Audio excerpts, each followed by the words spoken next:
Buenas noches, Panamá. Bienvenidos al mejor show boxístico de la televisión. Lo mejor del boxeo.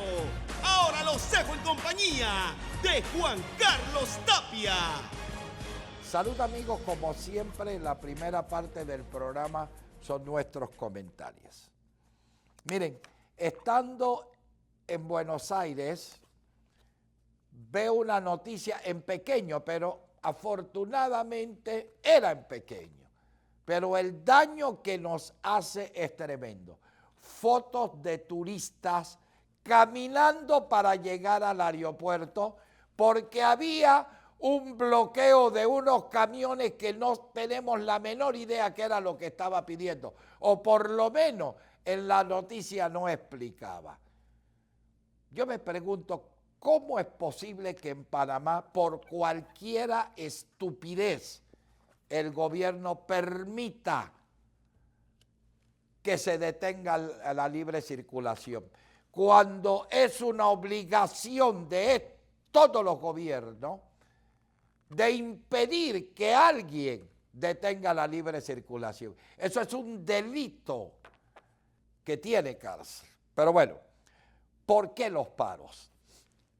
Yo creo que desde el año pasado yo le estoy recomendando a este gobierno situaciones que debe tomar. Debe ser más estricto para evitar ser el país de más conflictividad, dicho por las Naciones Unidas, de América Latina. Panamá. Todos los días hay un paro, un cierre, algo hay. Y no hay manera que la gente entienda que esto está prohibido. Pero ¿quién tiene la culpa? Vamos a verlo. ¿Por qué los paros? Los paros se hacen cuando la población se cansa de protestar y ve que solo deteniendo la vía el gobierno le pone atención a sus reclamos. Por eso se hacen los paros. Ah, bueno, vamos a pararlo. No tengo agua, vamos a pararlo. Y enseguida viene alguien del gobierno, a lo mejor les miente, les hace una promesa, pero saben que mientras no paren las calles no le hacen caso. ¿Por qué también se hacen los paros? Por la cantidad de funcionarios incapaces que tienen los gobiernos. Cuando el funcionario es incapaz, le pasa la pelota al Estado. Porque el gobierno es débil, por eso se hacen los paros. Miren, ¿cómo se puede minimizar esto? Yo le dije la vez pasada al presidente de la República, hay que hacer una sola pregunta. Presidente, usted está lleno de pésimos funcionarios. Bueno, corrijo, no lleno. Tiene algunos pésimos funcionarios. Y la pregunta que se tiene que hacer, ¿esta institución está mejor que cuando entró el funcionario que nombró? Si la respuesta es no, presidente, no lo posponga más. Y es muy fácil, todos en Panamá sabemos que anda peor de cómo lo encontró este gobierno. Y esos hay que votarlo. Esa es una forma de evitar los paros.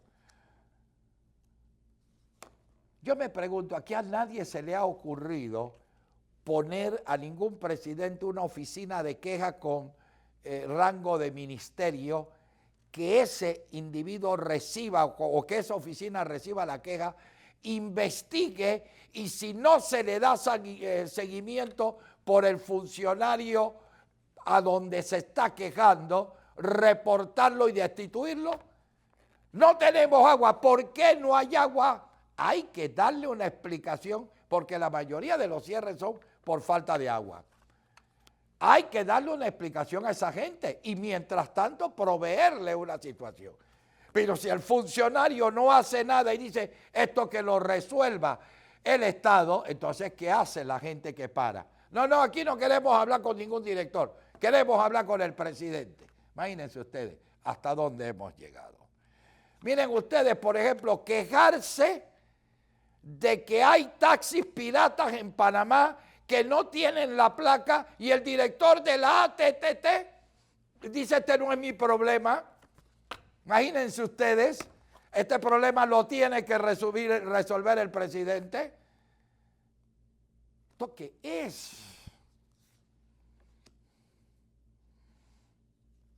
Entonces sale el ministro de Seguridad haciendo una, que yo diría, una amenaza que sonó más a consejo que amenaza. Miren, ya le contestó un gremio, nos importan 2 plátanos, así le dijo la FED al ministro con sus amenazas. ¿Qué respeto va a haber? Óigame, la persona que detiene el libre tránsito le está robando al país y le está robando a los ciudadanos. Porque si yo no puedo llegar a tiempo a mi trabajo y a mí me descuentan porque llegué tarde o no llegué, ese que está haciendo el paro me está robando a mí y le está robando a la economía del país. Y hay cárcel para eso, no hay que hacer las leyes. Entonces no hay que amenazar, ministro. Cuando usted logre meter 100 personas en la cárcel, se acabaron los paros. Pero hágalo, no amenace. Voy a un cambio. Enseguida continuamos con los comentarios políticos de Juan Carlos Tapia. Nuevamente la ACP, la autoridad, fueron titulares, imagínense, Grupo Unidos por el Canal reclama casi 3.000 millones al canal.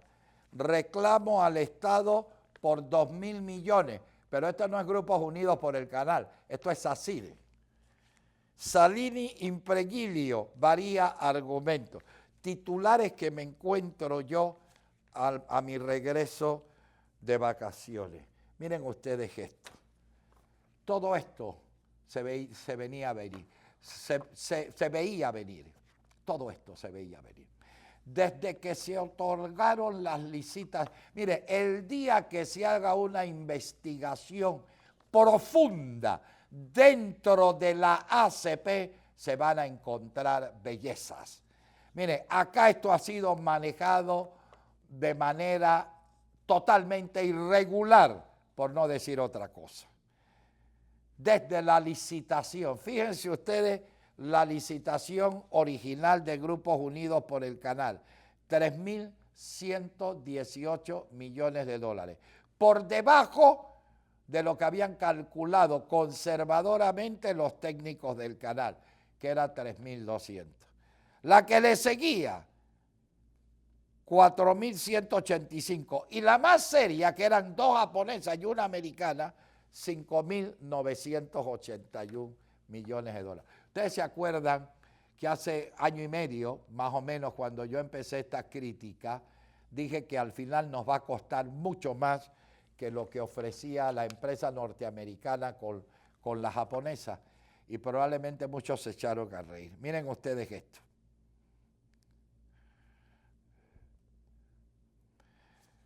Los sobreprecios, imagínense cuando la primera decisión, porque tengo que hacer un recuento, otorgarle a la más baja y la empresa SACIR, que era la que más porcentaje tenía en Grupos Unidos por el Canal, era probablemente la empresa más cuestionada a nivel mundial. Obras sin terminar, sobreprecio, etc. Bueno, la autoridad del canal le da la licitación a ellos. ¿Ok? Miren la demanda que le pone ahora, que está puesta, Grupos Unidos por el Canal, 2.900 millones. Y ahora sale, ustedes van a decir, no, esto lo está exagerando Juan Carlos, una demanda fuera de Grupos Unidos por el Canal de la empresa Impregilo, donde reclama 2.000 millones de dólares. Y aquí dice, y aquí dice en el último párrafo, que es lo único que voy a leer, estos reclamos, para que esté claro el pueblo, no forman parte de aquellos que ya ha presentado Grupos Unidos por el Canal a la autoridad del canal por 2.682 millones y de los cuales ha recibido 290 millones. O sea, de los 2.900, estos 2.000 son aparte. Yo hice aquí un cálculo. Asumiendo que se perdiéramos lo de Grupos Unidos por el Canal, salen 6.018 la ampliación. Y asumiendo que también perdamos, esto siendo negativo, la de Impregilo nos puede costar a los panameños 8.218 millones de dólares a Panamá. Miren, cada día la ACP tiene peores problemas. Y a veces vemos pasar el tiempo y decimos, bueno, ya nos están tirando visitas, ya va a abrir la ampliación. No, pero fíjense, voy a hacer el recuento La licitación, la extensión de la fecha de terminación. Ya no creo que va a ser abril, como decía el director. Los conflictos laborales que se han dado en Grupos Unidos por el Canal y en el mismo canal. Los costos se han ido. La competencia del canal de Suez. ¿Se acuerdan cómo hablaba el administrador de Suez? Ya Suez inauguró su ampliación nueva.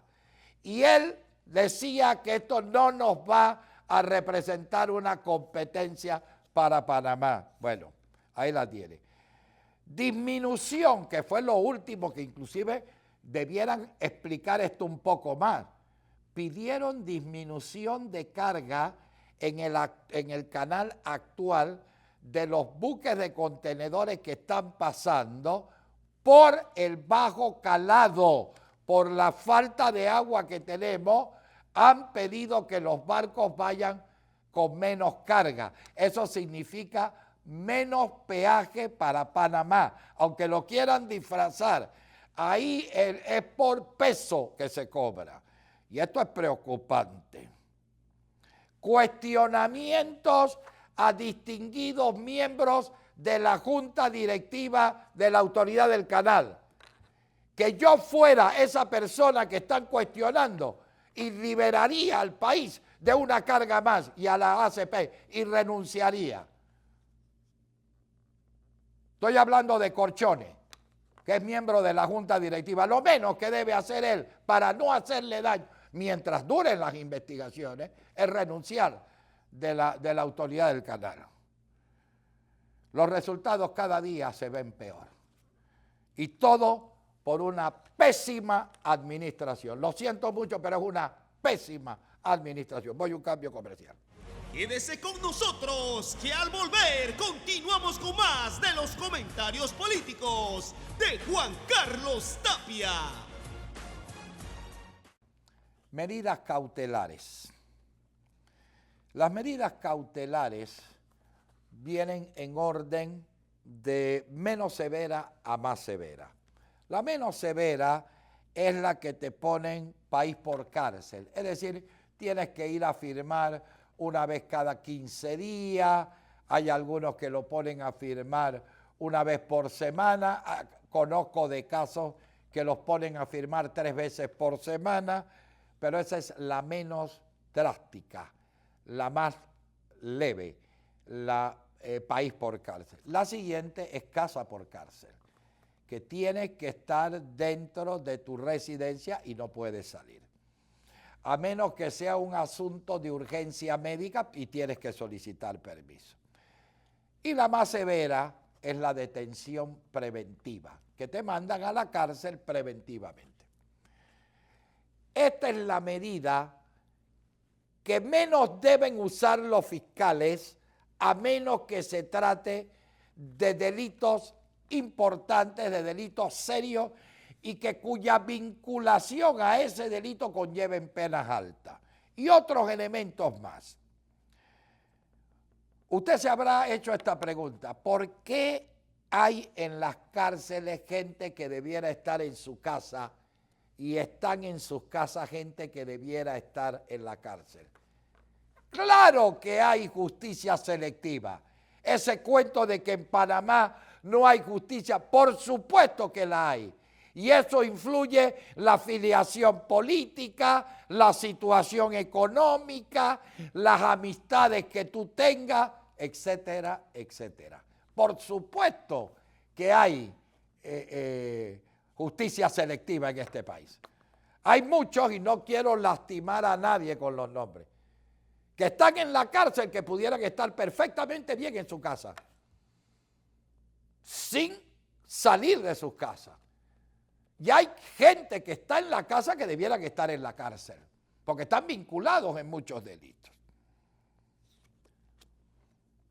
¿Por qué se da esto? ¿Por qué se dan estas diferencias? Nosotros hemos analizado las que nuestra posibilidad intelectual nos los permite y las consultas con algunos letrados por el sistema actual que se usa en Panamá. El sistema actual en Panamá, que ya es anacrónico en otras provincias, que es el inquisitivo y no es el sistema penal acusatorio, el fiscal lo es todo. El fiscal recaba pruebas, analiza las pruebas y fija la fianza o fija la medida. Una sola persona, el fiscal, en el sistema inquisitivo.